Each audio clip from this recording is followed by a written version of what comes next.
د سپېڅلي خدای تعالی په نامه سلام، وخت مو په خیر. عزتمند اورېدونکو د 8 بجو خبري ټولګې ته ښه راغلاست. په پیل کې د څو مهمو خبرونو سرټکي.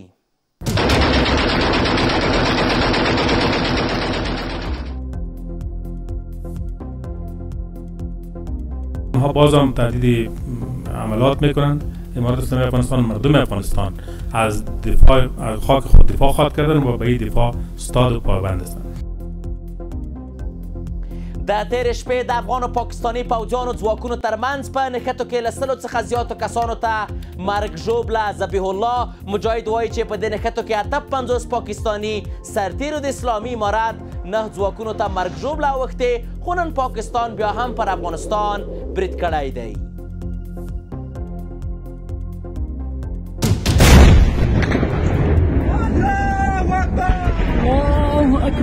ښاریانو د اسلامي امارت لخوا د پاکستان سرتیرو په وړاندې د وروستیو بریدونو هرکلی کړی دی. ځینې ښاریان دا بریدونه د افغانستان د ځمکنۍ بشپړتیا د دفاع په توګه ارزوي. نور له دواړو خواو څخه غواړي چې په ډیپلوماسۍ کې د یو بل سره تعامل وکړي.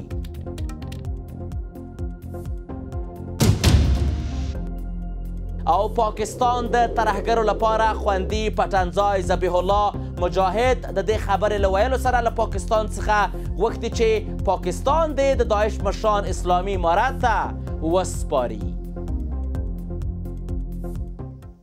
بشپړ خبرونه. زه یوسف خان لالی یم. د فرضي ډیورنډ کرښې په اوږدو کې د اسلامي امارت د ځواکونو پاکستاني سرحدي ساتونکو ترمنځ په جګړه کې 114 تنو ته مرګ ژوبله اوښتې ده. د اسلامي امارت ویاند ذبیح الله مجاهد په یو مطبوعاتي کنفرانس کې ویلي چې تېره شپه د دواړو خواو ترمنځ په نښته کې 58 پاکستاني سرتیري وژل شوي او 10 نور ټپیان دي. ښاغلي مجاهد زیاته کړې چې په نښته کې د اسلامي امارت 9 سرتیري شهیدان شوي دي او لږ تر لږه 14 نور ټپیان دي. مجاهد زیاته کړې چې د پاکستاني ځواکونو 20 پوستې هم د اسلامي امارت لاسته لوېدلې دي. د دواړو خواو ترمنځ نښته وروسته له هغې پیل شوه چې د اسلامي امارت ځواکونو د فرضي ډیورنډ کرښې په اوږدو کې د پاکستان پر پوستو غچ اخیستونکی برید ترسره کړو.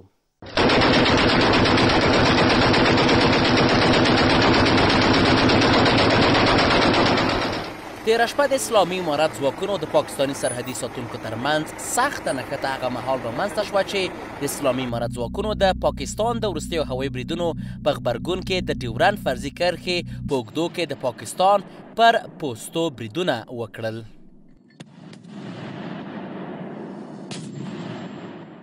د اسلامي امارت ویان ذبیح الله مجاهد نن په یو خبري ناسته کې ویلي چې پر پاکستاني ځواکونو برید د افغانستان د حاکمیت نقص په غبرګون کې یو غچ اخیستونکی ګام و. د مجاهد په وینا په دې نښتو کې 58 پاکستاني سرتیري وژل شوي او لږ تر لږه 10 تنه نور ټپیان شوي دي. نوموړي زیاته کړې چې د جګړې پر مهال د پاکستان 25 پوستې د اسلامي امارت ځواکونو ته لاسته ورغلې وې. تېرې شپې عملیات افغانستان اسلامي امارت لخوا نه پیل شول. هغه انتقامي عملیاتو چې دوی د نقض د حریم ځواب وویل شو چې زموږ حریم دوی نقض کړی او دا بریدونه پر ټول امتداد د کرښې کې اجرا شول او زموږ د معلوماتو له مخې 100 نه زیاتې پوستې تصرف شوي دي د مجاهدینو لخوا نه او 58 د دوی نظامیان له منځه تللي دي. د 1300 په شاوخوا کې ټپیان لري. د مجاهد په وینا په دې نښتو کې 58 پاکستاني سرتیري وژل شوي او لږ تر لږه 10 تنه نور ټپیان شوي دي. نوموړي زیاته کړې چې د جګړې پر مهال د پاکستان 25 پوستې د اسلامي امارت ځواکونو ته لاسته ورغلې وې. 9 پورې زموږ مجاهدین هم شهیدان شوي دي او 14 نه تر 18 پورې زخمیان لرو او د دوی وسلې او مهمات هم نیول شوي دي پر امتداد د کرښې.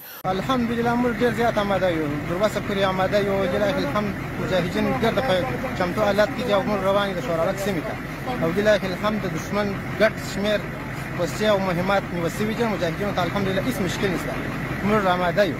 ټول آماده یو، هېڅ مشکل نشته. موږ خلکو ته دا اطمینان ورکوو چې هېڅ مشکل نشته.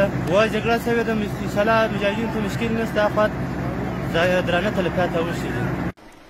یا د نښتې د پراخو غبرګونونو لامل شوي دي او هند، ایران، سعودي عربستان او قطر له دواړو خوا غوښتي چې خپل اختلافات د ډیپلوماټیکو لارو څخه حل کړي. د اسلامي امارت ویان زیاته کړې چې د تېرې شپې جګړه د سعودي عربستان او قطر په منځګړیتوب پای ته رسېدلې، خو پاکستاني ځواکونو نن هم د هېواد پر ځینو سیمو بریدونه کړي دي.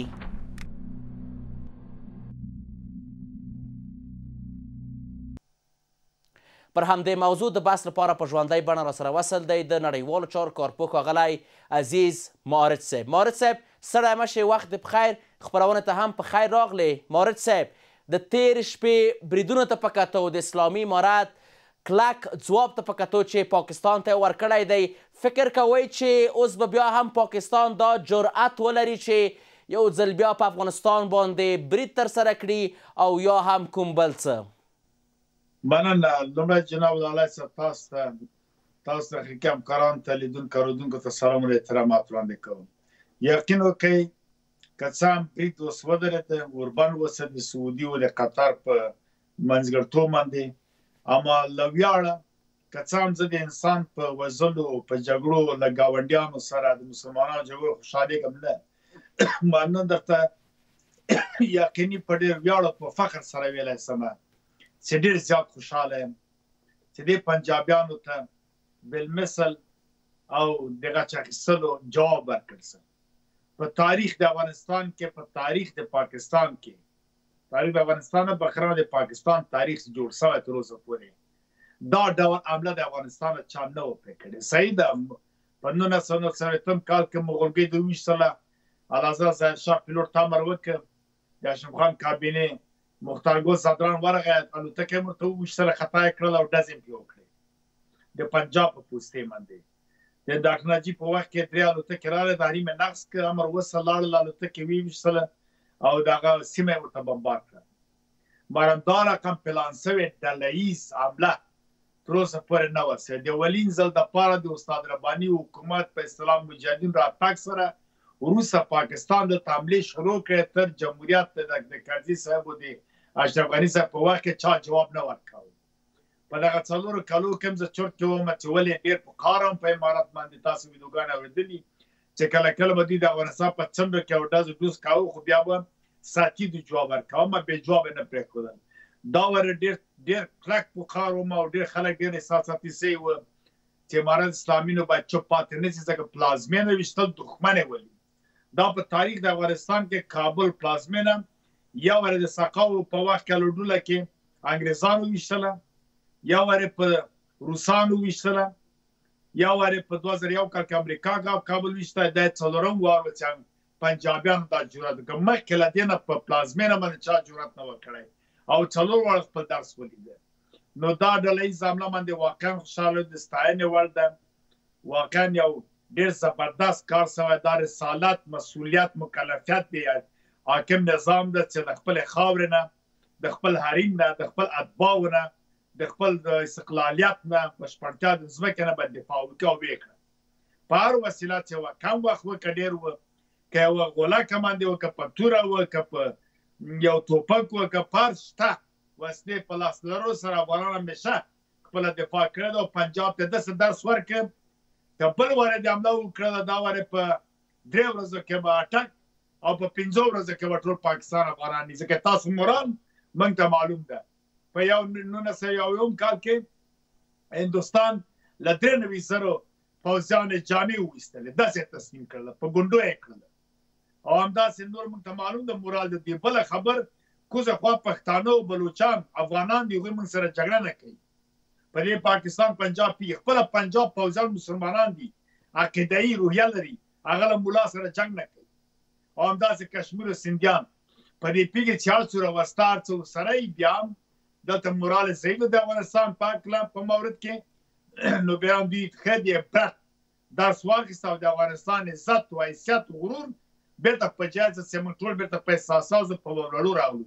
که نه ډېر کلک خفه وو، نګراني درلودله، ځکه افغانان همیشه د اجنبي دښمن په مقابل کې چا څوک په افغانستان تعرض وکړي یو موټی کېږي، هر څوک د خپل شته. زما پوښتنه هم همدغه ده مارد صاحب، زما پوښتنه هم همدغه ده مارد صاحب، چې آیا نن ټول افغانان د اسلامي امارت سره اوږه پر اوږه موټي دي، یو موټي دي، یعنې پر وړاندې ولاړ دي؟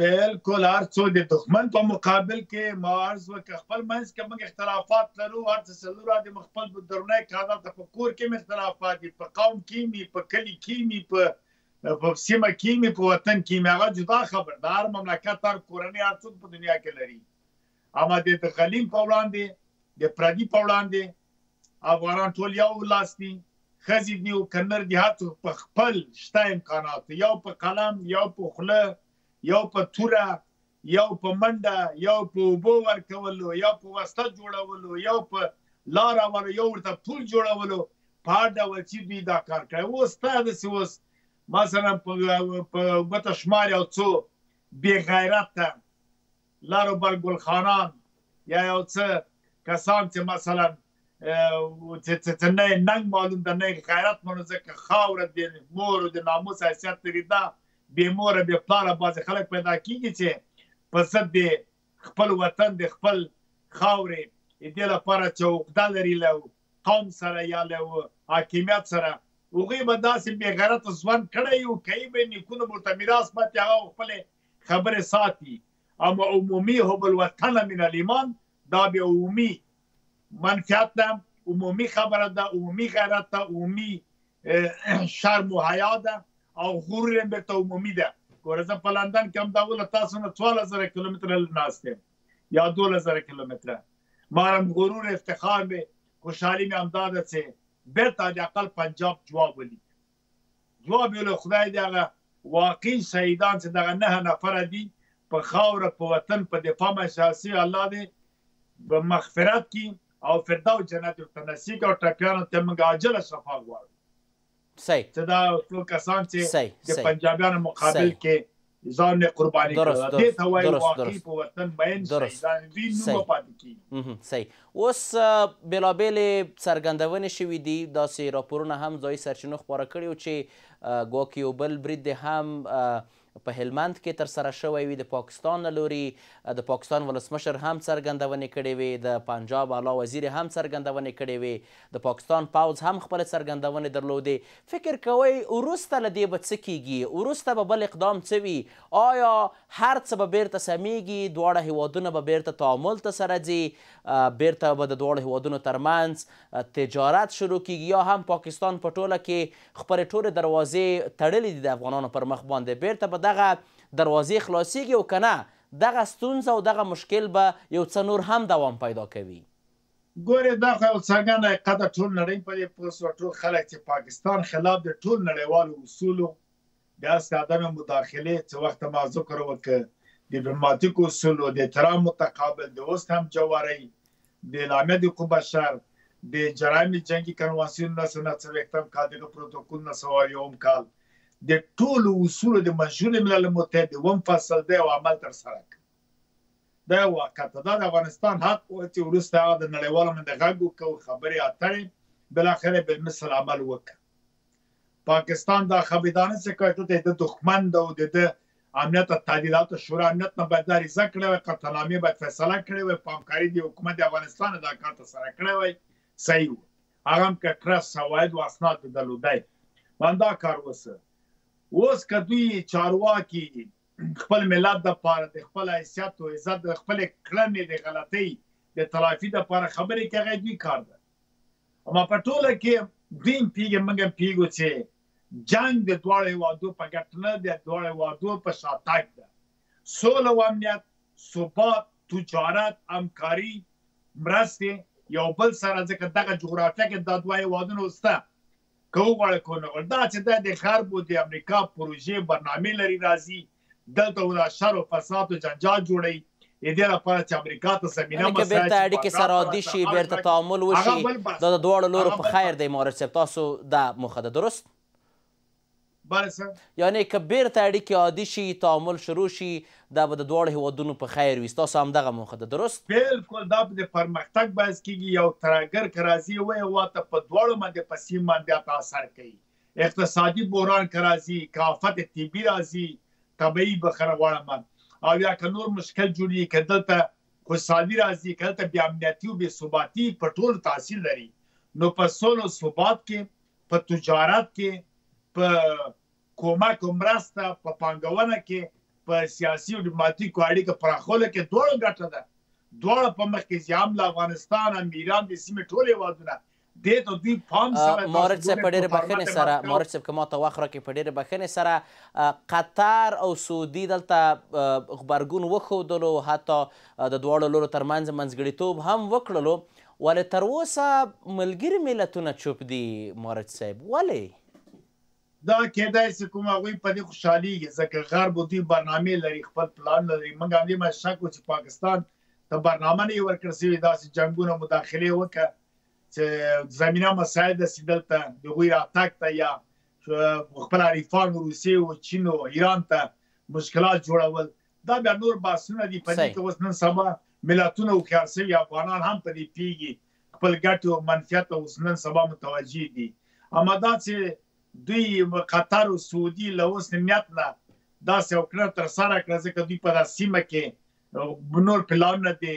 سولامیزه لار نه تجارتي او نور لري او بیا خاصا قطر اوس غواړي افغانستان سره ښه رابطه لري حتی پاکستان سره د سولې خبرې او بعضې مشران مدیریت کوي او سعودي فکر کوم د اسلامي رسالت دپاره هم دا کار کړی اما په ټوله کې خپله پاکستاني چارواکي هم په دې باندې پوهېږي چې د جنګ او جګړه او ولې تکل د دوی په ګټه نه د وخت مارزو که چې هلته خپله قومونه راجګ سوي دي د پنجاب په وړاندې باندې بیا که چیرې هغوی داسې فرصت وګوري و بیا هغوی هم د دې فرصت استفاده کوي او خپل اعمالو ته رسېږي پنجاب ته تاوان رسېږي. ډېره مننه د نړیوالو چارو کارپوه ښاغلی عزیز مارج په خپرونه کې ستاسو له ګډون څخه نړۍ منندوی یم. اوس هم د خبرونو دوام. په کابل او پکتیکا کې د پاکستان هوایي بریدونه د امیرخان متقي د هند د سفر سره سم ترسره شول او تېره شپه د اسلامي امارت د ځواکونو او پاکستاني سرحدي ساتونکو ترمنځ پوځي نښتې وشوې. هند او پاکستان په سیمه کې سیالان دي او داسې انګیرل کېږي چې د یوې خوا سره د افغانستان نږدېوالی به د بل لوري ترمنځ د کرکې لامل شي. ورته مهال د افغانستان حکومتي چارواکو په وار ویلي چې اسلامي امارت متوازن او اقتصاد محوره پالیسي او سیاست لري او له هیچ چا سره دښمني نه لري. د افغانستان د بهرنیو چارو وزیر امیر خان متقي چې دا مهال په هند کې دی وایي چې افغانستان غچ اخیستی او پر پاکستانیانو د برید کولو موخه یې ترلاسه کړې ده. په کابل او پکتیکا کې د پاکستان بریدونه هند ته د متقي 5 ورځني سفر سره هم مهاله ترسره شول ځکه چې د کابل او نوې ډیلي ترمنځ نږدې اړیکې تل د اسلام آباد د اندېښنې لامل شوي دي. په هند کې له متقي پراخ هرکلیز ظاهرا پاکستان په غوسه کړی دی چې د امنیتي ګواښ د له منځه وړلو په نوم یې پر کابل برید وکړ. هغه ادعا چې هېڅکله ثابته نه شوه. سره له دې ټولو د هند د بهرنیو چارو وزیر له متقي سره ولیدل تر څو افغانستان ته د سفیر په لیږلو او په هغه هیواد کې د اسلامي امارت د ډیپلوماټانو په منلو سره ډیپلوماټیکه کچه لوړه کړي. د افغانستان د بهرنیو چارو وزیر د کابل او نوې ډیلي ترمنځ د اړیکو په پراخولو هم ټینګار وکړ. د اسلامي امارت ویان ذبیح الله مجاهد ویل چې افغانستان د خپلو ملي ګټو پر بنسټ له هند سره اړیکې پراخوي.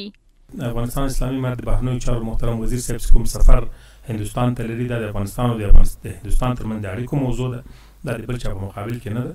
موږ هېڅکله هم نه غواړو افغانستان د سیمه ییزې کشمکشو پالیسیانو لوبغاړي په میدان بدل شي بلکې موږ خپل منافع لرو خپل منابع تعقیبو او د هندوستان سره زموږ د اړیکو یوه اړتیا ده. د افغانستان خپله اړتیا د هندوستان خپله اړتیاوې لري هغه د چا په ضد هم نه دی او موږ د بل چا نه د کوم بل هېواد په ضد استفاده نه کوو او باید د دې ناهیلي څوک تشویش هم ونه لري.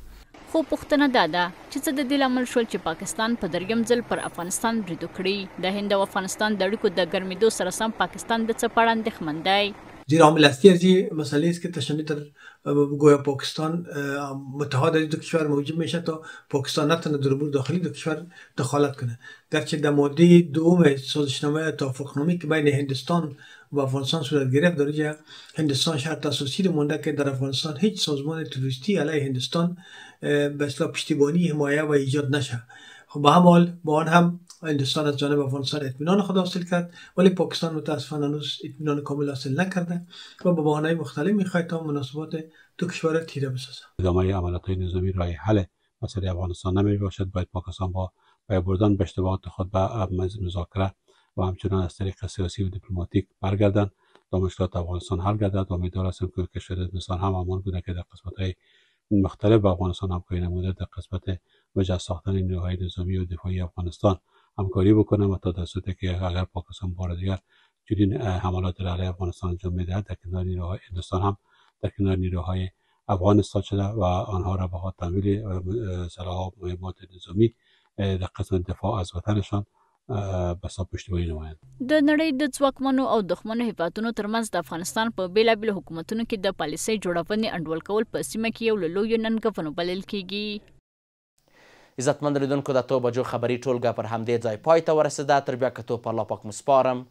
ښه شپه.